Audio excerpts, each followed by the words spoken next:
ফজরের নামাজের পরে একটি দোয়া 100 বার পড়ুন, 70 প্রকার বিপদ থেকে আল্লাহ পাক রব্বুল আলামিন আপনাকে হেফাজত করবেন।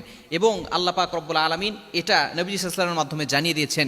তিরমিজি শরীফের 3601 নম্বর হাদিসের ভিতর রয়েছে খুবই চমৎকার একটি আমল, ছোট্ট একটি বাক্য, যে বাক্যটা আমরা অনেকেই জানি। বিভিন্ন সময় আমরা বিপদে পড়ে যাই, 70 প্রকার বিপদ থেকে আল্লাহ পাক রব্বুল আলামিন প্রটেক্ট ফ্রম অল অ্যাক্সিডেন্ট, সকল বিপদ আপদ থেকে, দুর্ঘটনা, অ্যাক্সিডেন্ট থেকে আল্লাহ তাআলা আপনাকে হেফাজত করবেন যদি আপনি ফজরের নামাজের পরে 100 বার এই ছোট্ট দোয়াটি পড়তে পারেন।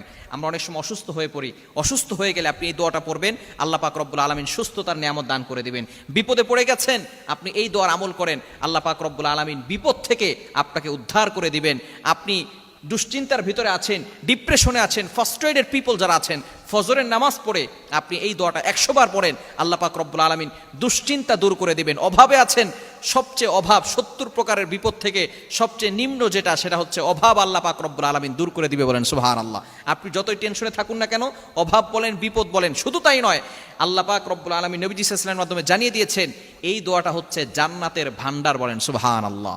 এই তিরমিজি শরীফের 3601 নম্বর হাদিসের ভিতরে রয়েছে, নবীজি সাল্লাল্লাহু আলাইহি ওয়াসাল্লাম জানিয়ে দিয়েছেন দোয়াটি হচ্ছে ছোট্ট দোয়া, লা হাওলা ওয়ালা কুওয়াতা ইল্লা বিল্লাহ, লা মালজা ওয়ালা মালজা মিনাল্লাহি ইল্লা ইলাই, লা হাওলা ওয়ালা কুওয়াতা ইল্লা বিল্লাহ ওয়ালা মালজা মিনাল্লাহি ইল্লা ইলাই। এতটুকু পড়লেই হবে, লা হাওলা ওয়ালা কুওয়াতা ইল্লা বিল্লাহ ওয়ালা মানজা মিনাল্লাহি ইল্লা ইলাই। এতটুকু পড়লে আল্লাহ পাক রব্বুল আলামিন 70 প্রকার বিপদ থেকে আমাকে আপনাকে হেফাজত করবেন। কত ছোট্ট সহজ দোয়া, নামাজ পড়ে ইয়াকিনের সাথে যদি আপনি পড়তে পারেন, বিপদ থেকে আল্লাহ উদ্ধার করে দিবেন। সন্তান কথা শোনে না, এটা 100 বার পরে আপনি আল্লাহর কাছে দোয়া করেন, আল্লাহ পাক রব্বুল আলামিন সন্তান কথা শোনে না, আল্লাহ পাক রব্বুল আলামিন সন্তানকে বাধ্য করে দিবে।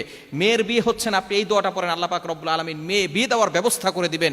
অসুস্থ আছেন, এই দোয়াটা পড়ে আপনি আল্লাহর কাছে দোয়া করেন, আল্লাহ পাক রব্বুল আলামিন আপনাকে সুস্থতার নিয়ামত দান করে দিবেন। আমরা বিভিন্ন সময় বিপদে পড়ে যাই, মানুষের কাছে চাই, এমপির কাছে চাই, মন্ত্রীর কাছে চাই। অভাবে পড়ে গেছেন, আপনি অসুস্থ হয়ে পড়ছেন, টাকা পয়সা নাই, অভাবে পড়ে গেছেন, টাকা পয়সা নাই, আপনি মানুষের কাছে যান, এমপির কাছে যান, যে বড়লোক তার কাছে যান। মনে রাখবেন, আল্লাহর কাছে আপনি যত বেশি চাইবেন তত বেশি আল্লাহ খুশি হবে।